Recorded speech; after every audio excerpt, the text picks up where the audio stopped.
the question I'm going to ask you is whether it matters, and also something I only allow myself to do very rarely on the programme, because otherwise it makes for very, very lazy radio. And although I'm hugely in favour of very, very lazy radio from the presenter's perspective, I appreciate that from the listener's perspective it can be less attractive.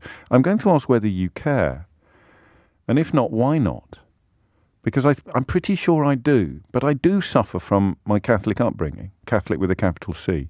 And by suffer, I mean I sometimes have a slightly sententious or overly judgmental moral compass. And I do subscribe still to the belief that what goes on in private life can be a reliable indicator of what might happen in public life. And that if a man, for example, can lie to his wife, then he will be quite comfortable lying to a select committee or a parliament or an entire country.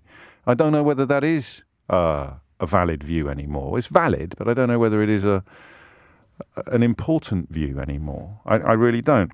So the reason why they were so desperate to keep this story out of the Times, and of course it is for the man who was editing that night, Tony Gallagher, and the woman in charge of the entire operation, Rebecca Brooks, to explain why they acceded to Downing Street's requests in such a shameless and anti-journalistic fashion. If you ever get the chance to ask them, please do, because I certainly never will.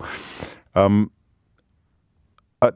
reason why they were so keen to keep this story out of the newspapers is that there was grave concern, according to Private Eye, who have some of the hardest working lawyers in the whole of the British media. So I just get that out there front and centre early doors, was because of the details that weren't published by the Times. So this is like the Streisand effect squared.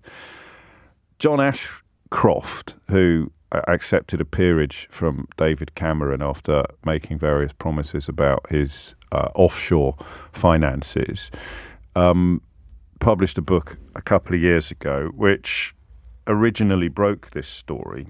It described how aides at the Foreign Office were wary of Boris Johnson's desire to give Carrie Symonds a job because they had become aware of the fact that he was having an extramarital affair with her. He was having an adulterous affair with her. And the way in which they became aware was because an MP who was used to dropping into Johnson's parliamentary office without warning walked in abruptly and found Johnson and his current wife, then mistress, in what has been described as a compromising situation.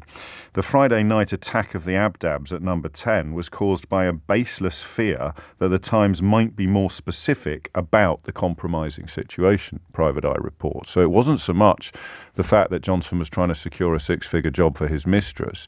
It was about the way in which Foreign Office aides and other colleagues had found out that the woman was his mistress. And that is the bit where listeners of a timid disposition, which is the phrase the editor of Private Eye uses in yesterday's edition, might just want to turn the volume down briefly. I don't think this qualifies as a complete trigger warning, but certainly if you have younger children in the car with you at the moment or over the brunch table, just be aware. An MP walked into the House of Commons and found the Foreign Secretary's mistress performing a sex act on the Foreign Secretary in the House of Commons estate, or in the Foreign Office. No, it would be his parliamentary office in 2018.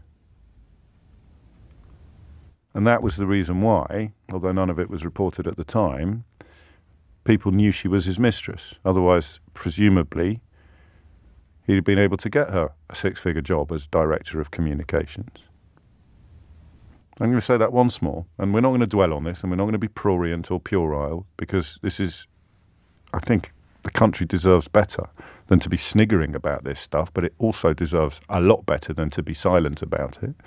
The reason why Foreign Office aides and other colleagues of the then Foreign Secretary Boris Johnson knew that the woman he was trying to secure a six-figure job for as a Director of Communications in one of the great offices of state in this country is because they were disturbed in the middle of a sex act on a sofa in his parliamentary office by another MP. I'll stick in a reportedly and an allegedly, but the detail in Private Eye is eye-wateringly frank. And as I say, John Ashcroft, who sort of bought his way to prominence in journalism and polling and publishing and various other areas, had also published a more watered-down version of events. So there it is. 10:16 is the time. I'm going to get on my high horse now and tell you I think this is gross. I think it's disgusting. I can just about make allowances for the extramarital affair because that is something that happens. Marriages fail. It's sometimes two people's fault. It's very, very rarely 100% one person's fault. Just because Johnson has a history of sexual incontinence and fathering children all over the shop, some of which he publicly acknowledges, some of which he moves heaven and earth to avoid publicly acknowledging, doesn't mean I don't know the privacy. I don't know the details of his last marriage's failure any more than I know the details of what on earth would have attracted Carrie Symonds to a man widely tipped to become Prime Minister in the first place. But I do know this. It's the House of Commons. It used to be front page news if they found smears of cocaine on the cistern of House of Commons lavatories. It probably still is. But the man who is now Prime Minister, sitting on a sofa, enjoying a sex act from a woman who was not his wife. What's happened? What's happened in his parliamentary office? What's happened? Tell me a politician who could have been reported to have engaged in this sort of behaviour whose career wouldn't be over in a nanosecond.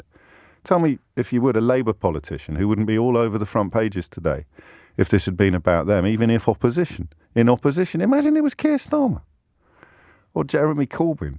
Sorry, no one wanted that mental image. Just imagine. Right? I'm not going nuts, am I? This is really, really weird. And what is misconduct in public office? If not a sex act on a sofa in your parliamentary premises? But I don't know. And this is where perhaps I need your help. Is it just because it's him? Is this the most positive proof yet that the rules, the normal rules, the normal standards just don't apply? Look, you can cheat on your wife and remain in politics. Didn't used to be the case. Cecil Parkinson's career was over when he impregnated his secretary, to all intents and purposes. It's only, 40 years ago, if that? And here we are now. Oh, yeah, okay, what else is in the news today? He's signed a big cheque for Ukraine. Let's talk about that. So, have we gone mad? Or is this just the case of me being a bit of a dinosaur and this sort of stuff doesn't matter anymore? And this is the key bit, because I'm not going to buy the argument that this sort of stuff doesn't matter anymore unless it wouldn't matter whoever it was in the centre of this story. So here I am asking you a question that even in these crazy, crazy times, I never thought I'd ask. Does it matter that a foreign secretary in his parliamentary office was interrupted in the middle of a sex act being performed by his then mistress, now wife?